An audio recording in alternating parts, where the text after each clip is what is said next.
এই যে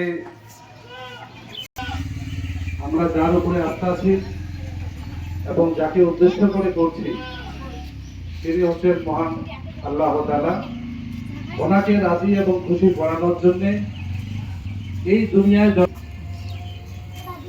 আমাদেরকে এই সময় সুস্থ এবং স্বাভাবিক রেখে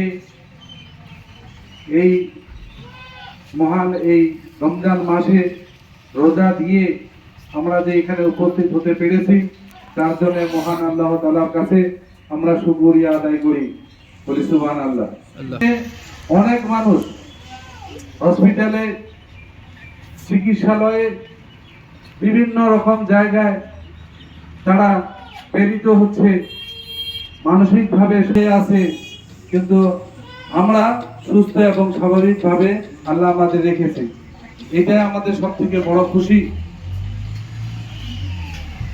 আমি যেহেতু পুলিশ ডিপার্টমেন্টে রয়েছি, তো আমাকে বিভিন্ন জায়গায় আমরা বিভিন্ন ধর্ম বর্ণ নির্বিশেষে